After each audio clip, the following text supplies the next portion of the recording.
आज का टॉपिक है introduction to 3D user interface और आप सभी का स्वागत है मेरे चैनल माय ट्विटर पे। जो लोग नए हैं प्लीज़ सब्सक्राइब बटन पे क्लिक कीजिए एंड पसंद आने पे like share and bell icon पे क्लिक ज़रूर कीजिएगा। जैसे ही आप 3ds मैक्स ऑन करते हो तो आपको जो सबसे पहला विंडो दिखाई देगा that is welcome screen and ये आपके सामने अभी एट प्रेजेंट है। अगर मैं इस पर नेक्स्ट नेक्स्ट करता हूँ तो बहुत सारे ऑप्शंस, बहुत सारे हेल्प्स आपको दिखाई देंगे इसके थ्रू, जो आपको हेल्प आउट कर सकता है वर्क करने के लिए।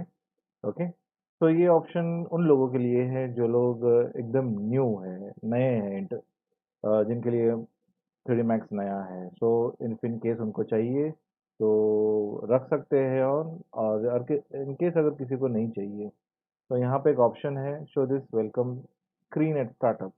इसको चेक ऑफ कीजिए एंड इसको क्लोज कर दीजिए। तो नेक्स्ट टाइम जब दोबारा आपका मैक्स ओपन होगा तो ये नहीं दिखाई देगा। इन केस अगर किसी को देखना हो दोबारा या ऑन करना हो तो आपके पास यहाँ पे हेल्प के अंदर वेलकम स्क्रीन ऑप्शन अवेलेबल है, तो आप जस्ट इस पर क्लिक कर दीजिए एंड ये दोबारा आपके पास आ गया। ओके, चलो आगे बढ़ते हैं अभी। नाउ सबसे पहले आपको जो समझना है इसके अंदर कि मैक्स एक बहुत बढ़िया सॉफ्टवेयर है जिसमें हम लोग मॉडलिंग, टेक्सचरिंग, लाइटिंग, एनिमेशन, बहुत बहुत बहुत सारा काम कर सकते हैं। 3D वर्ल्ड, जो हम लोग जैसे हम लोग रियल वर्ल्ड में है, जितनी भी चीज़ें अवेलेबल है रियल वर्ल्ड में उस तरीके से हम लोग 3D वर्ल्ड में भी क्रिएट कर सकते हैं एंड उससे कई गुना अधिक काम कर सकते हैं। जो चीज़ें रियल वर्ल्ड में अवेलेबल नहीं है वो सारी चीज़ें हम मैक्स में हासिल कर सकते हैं, या अपने क्रिएटिविटी या अपने विजुअलाइजिंग पावर के हिसाब से हम क्रिएट कर सकते हैं। ओके, तो वो सब करने से पहले हमको जो जानना है दैट इज इसका इंटरफेस। फर्स्ट ऑफ ऑल आपको इंटरफेस इसका समझना बहुत ज़रूरी है। बहुत जगह पे ये बहुत सारी चीज़ें अवेलेबल हैं। ओके, तो पहले एक एक चीज़ें समझ लेते हैं, देन स्लोली स्लोली हम लोग एक ही चीज़ें करते जाएंगे। तो सबसे पहला ऑप्शन जो हम सीखेंगे, देखेंगे, आई मीन देखेंगे, वो है फाइल मेनू बार। नाउ फाइल मेनू बार में अगर हम जाते हैं तो जैसे यूजुअली सब सॉफ्टवेयर, कोई भी आप सॉफ्टवेयर ओपन कर लो, माइक्रोसॉफ्ट वर्ड ओपन कर लो, पेंट सॉफ्टवेयर ओपन कर लो, कोई भी सॉफ्टवेयर ओपन कर लो, उसमें फाइल ओपन करना, फाइल मेनू बार जिसे हम लोग बोलते हैं, ये कॉमन है, ये हर जगह पे आप सबको अवेलेबल है।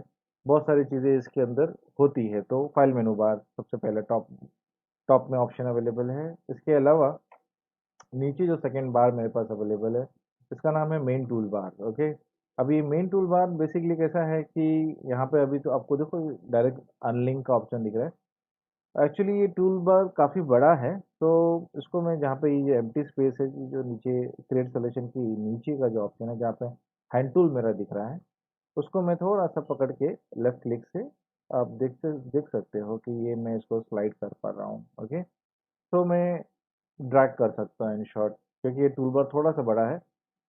मैं बता दूंगा आपको कि टूल बार को छोटा करना है, शॉर्ट करना है तो कैसे करेंगे, तो वो मैं बता देता हूँ थोड़ी देर में आपको।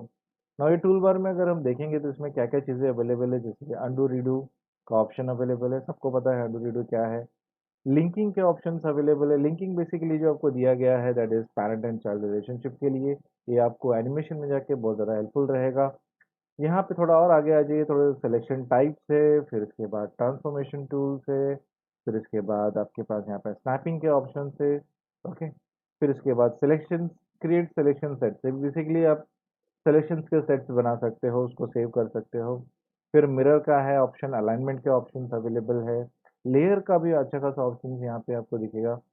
एंड उसके बाद आपके पास है कर्व एडिटर, देन मटेरियल का editor, then rendering settings and all those option. तो एक ही टूल बार में बहुत सारे ऑप्शंस आपको दिए गए हैं। एक काइंड ऑफ शॉर्टकट है आपको जो मेन टूल बार में अवेलेबल है। ओके, तो ये जो मेन टूल बार है इसको मैं ड्रैग कर सकता हूँ as and when required. In case अगर आपको ये ऑप्शन बहुत छोटे में दिखना चाहिए, इन केस अगर आप लैपटॉप यूज़ करते हो या बड़े स्क्रीन पे नहीं काम कर रहे हो, लैपटॉप यूज़ कर रहे हो, तो अभी जैसे मैं भी लैपटॉप यूज़ कर रहा हूँ, तो यहाँ पे अभी स्क्रीन के हिसाब से ये टूल बार काफ़ी बड़ा है, तो इसको मैं छोटा कर देता हूँ। I will show you the option. तो कस्टमाइज में आ जाइए, कस्टमाइज में मेरे पास प्रेफरेंसेस में ऑप्शन में आइए एंड उसके अंदर मेरे पास एक टिक मार्क है जस्ट उसको ऑफ करना है, जैसे कि ये यूज लार्ज टूल बार, इसको टिक ऑफ कर दीजिए एंड से ओके। ये आपको एक छोटा सा प्रॉम्प्ट करेगा, विंडो आएगा उसमें जिसमें बोलेगा कि please exit and restart the program in order to change the tool bar the button size. तो एक बार रिस्टार्ट होने के बाद ये ऑटोमेटिकली हो जाएगा। ठीक है, तो मैं बाद में इसको रिस्टार्ट कर दूंगा, आपको भी समझ में आ जाएगा। एंड देन थोड़ा और आगे बढ़ जाते हैं। नीचे मेरे पास ग्राफाइट मॉडलिंग टूल रिबन बार अवेलेबल है। तो ये जो ग्राफाइट मॉडलिंग है, ये बेसिकली एडवांस ऑप्शंस है इसके अंदर, जिसमें हम लोग मॉडलिंग के रिलेटेड बहुत सारे ऑप्शंस, बहुत सारे टूल्स जो है मुझे यहाँ पे दिए गए हैं और बहुत अच्छी तरह से मैं काम कर सकता हूँ। ये ribbon as per the requirement मैं ऑन एंड ऑफ कर लेता हूँ। ओके, तो ये मेरे पास ऑप्शन यहाँ पे अवेलेबल है, शो रिबन। तो इस पर जस्ट क्लिक कर दीजिए और ये जो रिबन टूल बार है वो ऑफ हो जाएगा। इसको अगर जैसे मेरी ज़रूरत है तो मैं इसको ऑन कर लूँ। हाल फिलहाल मैं इसको ऑफ कर दे रहा हूँ बिकॉज एट प्रेजेंट क्या है, मैं लैपटॉप पे काम कर रहा हूँ और मुझे स्क्रीन जितना बड़ा, और या फिर मैं बोलूँ स्पेस, तो ये वाला जो साइड है towards the left hand side, ये आपका व्यू पोर्ट लेआउट सिलेक्शन के लिए है। ओके, यहाँ पे आपके जितने भी व्यू पोर्ट्स के लेआउट्स है वो सेव होते रहते हैं। तो जैसे कि मुझे अभी इसको सिंगल व्यू पोर्ट पे शिफ्ट करना है या सिंगल व्यू पोर्ट पे काम करना हो तो मैं कर सकता हूँ, लेकिन जैसे मैं इसको चेंज किया तो आप देखोगे पहले क्वाड में था, अभी सिंगल में आ गया, फुल स्क्रीन में। वैसे ही मेरे पास 3 व्यूज में ऑप्शंस अवेलेबल है। So at any point of time मैं इसको जो है शिफ्ट कर सकता हूँ, चेंज कर सकता हूँ। जितने भी पैनल्स या व्यू पोर्ट पे मुझे काम करना है मैं चेंज करके देख सकता हूँ। तो ये मेन पर्पस है व्यू पोर्ट लेआउट सिलेक्शन का। ये पैनल का नाम है सीन एक्सप्लोरर। अब ये सीन एक्सप्लोरर में बेसिकली क्या होता है कि जो भी चीज़ें आपने इसके अंदर बनाई हुई है या ऐड की हुई है, वो सारी की सारी चीज़ें यहाँ से आप सेलेक्ट कर सकते हो। कभी कभी बहुत सारा काम हम लोग कर लेते हैं व्यू पोर्ट के अंदर एंड सिलेक्शन करना बहुत डिफिकल्ट हो जाता है। तो मैं एक एग्जांपल छोटा सा करके दिखाता हूँ, तो उससे आपको आइडिया मिल जाएगा। जस्ट एक बॉक्स क्रिएट कर रहा हूँ। ओके, तो एक बॉक्स क्रिएट किया, अलग अलग ऑब्जेक्ट्स में क्रिएट कर रहा हूँ, जैसे कीपॉड भी ले लेता हूँ मैं। एंड ये एक ही कैटेगरी है, that is geometry category. Second category में चला जा रहा हूँ, जैसे कि मेरे पास डोनट है, एलिप्स है। ओके, अलग अलग शेप्स में ले ले रहा हूँ उसके अंदर। ठीक है, ये दो कैटेगरीज हो गया। तीसरी कैटेगरी एक लाइट्स ले लेता हूँ, जिसके अंदर से कोई भी एक सिंपल सा लाइट में क्रिएट कर दे रहा हूँ। फ्रंट व्यू से एक लाइट डाल दे रहा हूँ एंड ओके। सो यहाँ पे अगर आप ध्यान से देखोगे तो ये सब चीज़ें देखो, जैसे मैंने कहा था कि जो भी चीज़ें आपके सीन में रहेगी वो सारी की सारी चीज़ें आपको सीन एक्सप्लोरर में दिखाई देगी। सो जैसे मैंने कहा था ये सिलेक्शन पर्पज़ के लिए ज़्यादा इंपॉर्टेंट है। तो आप जस्ट क्लिक कीजिए, वो ऑब्जेक्ट मेरा सेलेक्ट हो जाएगा। और जैसे ही मैंने कहा था कि अगर बहुत सारे ऑब्जेक्ट्स आपके पास अवेलेबल है तो उसको आप ऑन एंड ऑफ करके वो ऑप्शन व्यू पोर्ट में ऑफ नहीं होंगे, बट आपकी जो सिलेक्शन में अगर लिस्ट ज़्यादा बड़ी है तो आपको ऑन एंड ऑफ करके वो चेक कर सकते हो। ओके, जैसे इसमें ऑल्ट क्लिक ऑप्शन जो था दैट इज फॉर सोलो। तो ये देखो यहाँ पर ये सोलो ऑप्शन, मतलब ये देखो सिर्फ इसी की कैटेगरीज के ऑब्जेक्ट दिखाई देंगे आपको। ओके, फोर व्यू पोर्ट्स की तरफ, फोर व्यू पोर्ट्स में अगर हम देखते हैं तो चारों व्यू पोर्ट्स के लेबल्स दिए हुए हैं, that is top top view, front view, left view and perspective. ये चारों लेबल्स को मैं चेंज भी कर सकता हूँ, किसी भी को front, left, right, side, back, top, bottom, जो भी चेंज करना है मैं चेंज कर सकता हूँ eight any point of time. अगर चारों के चारों मुझे पर्सपेक्टिव करना है तो मैं वो भी कर सकता हूँ। फॉर एन एग्जांपल, जैसे कि मैं अभी फ्रंट में हूँ और इसको भी मुझे टॉप कर देना है, तो ये भी टॉप हो गया मेरा। ये यहाँ पे आ जाते हैं, सेलेक्ट करो, लेफ्ट क्लिक बेसिकली। तो आप देख सकते हो कि चारों के चारों मेरे टॉप पे हो गए। अब चारों के चारों मुझे पर्सपेक्टिव में कन्वर्ट करना है तो मैं वो भी कर सकता हूँ। ओके, सो अभी ये एट प्रेजेंट पर्सपेक्टिव व्यू में होगा। यहाँ पर आइए, छोटा सा होम बटन है, इस पर क्लिक कीजिए तो ये ऑटोमेटिकली पर्सपेक्टिव व्यू में हो जाएगा। अभी एक चेंज आपको दिखाई दिया होगा कि ये एक वायर फ्रेम में दिख रहा है। ये देखो, ये भी वायर फ्रेम में, ये भी वायर फ्रेम में, बट ये टॉप और ये टॉप, ये तीनों टॉप देखो, बट ये अलग है। अब ये जो है वो सॉलिड व्यू में दिख रहा है, जिसको हम लोग डिफॉल्ट शेडिंग बोलते हैं। ओके, और ये जितने भी तीन व्यू है वो वायर फ्रेम मोड में है। तो कोई भी व्यू पोर्ट को सॉलिड व्यू या फिर शेडिंग व्यू पे देखना तो वो भी कर सकते हैं, या वायर फ्रेम में देखना है तो वो भी देख सकते हैं। आप जस्ट इस पे क्लिक कीजिए, क्लिक ऑन डिफ़ॉल्ट शेडिंग, तो ये मेरा सॉलिड व्यू में चेंज हो गया या डिफ़ॉल्ट शेडिंग में आ गया। ओके, तो eight any point of time मैं शिफ्ट ओवर कर सकता हूँ डिफ़ॉल्ट शेडिंग और वायर फ्रेम मोड पे। जो ये वाला पैनल है दैट इज़ कमांड पैनल। अब ये कमांड पैनल के अंदर बहुत सारे ऑप्शंस अवेलेबल है। थोड़ा-सा इसको बाहर खींच लेता हूँ ताकि आपको अच्छी तरीके से दिखाई दे। अब हाँ, इसको अगर आपको 2 पार्ट में डिवाइड करना है, एक ही पैनल को, ये 2 पार्ट में डिवाइड हो जाएगा।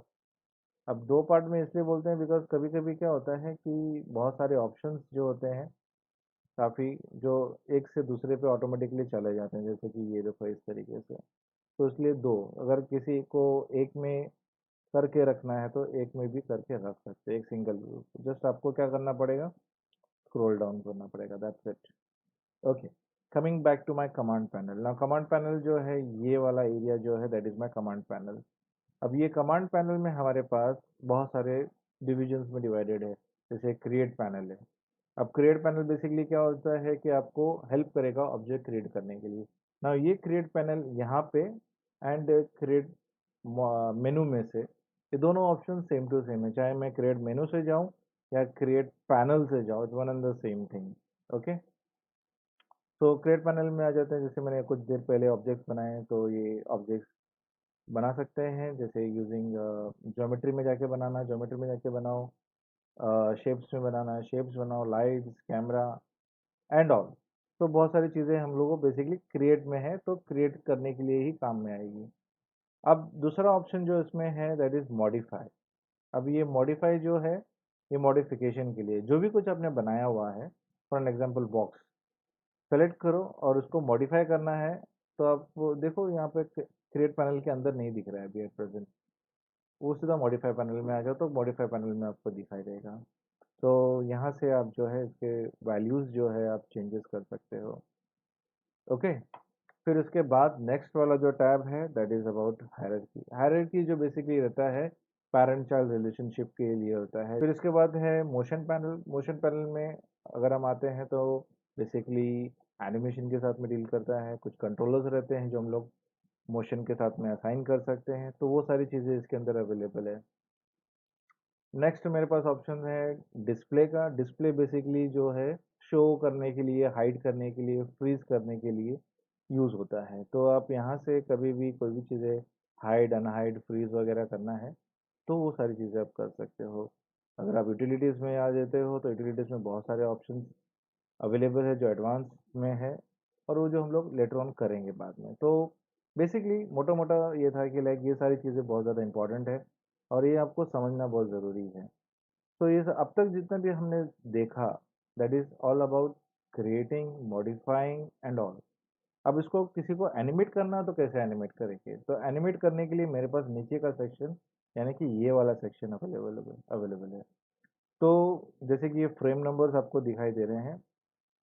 मैक्स में, 3डी मैक्स में एनिमेशन हमारा जो है 0 से स्टार्ट होता है। बाकी 3डी सॉफ्टवेयर में फ्रेम नंबर 1 से स्टार्ट होता है, बट यहाँ पे 0 से स्टार्ट होता है। अब एनिमेशन देने के लिए मेरे पास यहाँ पे ऑटो कीज़ अवेलेबल है, सेट की ऑप्शन अवेलेबल है। इसके थ्रू मैं एनिमेशंस दे सकता हूँ। ऑटो की ऑन कीजिए, देन डिसाइड कीजिए कि कितने फ्रेम के बाद आपको जो है ये ऑब्जेक्ट का पोजीशन कहाँ पे चाहिए। एक बार वो डिसाइड हो जाएगा तो यहाँ पे देखो 2 की फ्रेम जनरेट हो गए। इसके बाद तुरंत आप ऑटो की ऑफ कीजिए, बैक कीजिए एंड प्ले कीजिए, दैट्स इट। या जो है आपका एनिमेशन रेडी हो गया एंड प्ले हो रहा है नाइसली। तो इस तरीके से आप एनिमेशंस वगैरह क्रिएट कर सकते हो। राइट साइड में कॉर्नर में ऑप्शन जो आपके पास अवेलेबल है दैट इज नेविगेशन पैनल, हम लोग बोलते हैं ना। नेविगेशन बेसिकली क्या होता है, आपको जूम करना है, पैन करना है, ऑर्बिट करना है, तो वो सारी चीज़ें। अब मैं जो बोलता हूँ जूम, मिडिल बटन या जाओ, या फिर जिसको हम लोग स्क्रॉल बटन बोलते हैं, स्क्रॉलिंग करोगे तो ये जूम इन जूम आउट होता है। स्क्रॉल बटन प्रेस करोगे तो ये आपका पैन टूल की तरह काम करेगा, पैनिंग करेगा बेसिकली। देन अगर आपको ऑर्बिट करना है तो alt and middle mouse button या स्क्रॉल बटन प्रेस करके आप इसको ऑर्बिट कर सकते हैं। और ये सारी चीज़ें यहाँ पे ऑप्शंस अवेलेबल है। जैसे कि ये पैन व्यू, तो ये पैनिंग हो गया। देन ये आपका ऑर्बिट टूल, ये आपका ऑर्बिट हो गया, turning around the whole scene. हाँ, ये सीन को पूरा टर्न अराउंड करता है, नॉट ऑब्जेक्ट। ये चीज़ का ध्यान रखिएगा। प्लस कोई भी व्यू पोर्ट को आपको छोटा बड़ा करना है, यानी कि सिंगल में जाना है या वापस 4 व्यू पोर्ट्स पे वापस जंप करना है, तो ये एक छोटा सा आइकन अवेलेबल है, मैक्सिमाइज व्यू पोर्ट टॉगल। तो जिस पे क्लिक करने पे जो भी आपका व्यू पोर्ट सेलेक्टेड है वो आपका बड़ा एंड वापस छोटा वो आप कर सकते हो। सो ये सारी चीज़ें हैं आपके इंटरफेस में। ख़त्म करने से पहले मैं एक बार आपको दिखा देता हूँ कि ये जो टूल बार काफ़ी बड़ा है, उसको एक बार मैक्स को एक बार बंद करके रिस्टार्ट करते हैं, ताकि आपको दिखा दूँ कि ये टूल बार जो है वाक़ई में छोटा बना है कि नहीं बना है। जस्ट क्लोज़ करते हैं इसको, ओके, डोंट सेव, एंड दोबारा से इसको एक बार स्टार्ट कर देते हैं।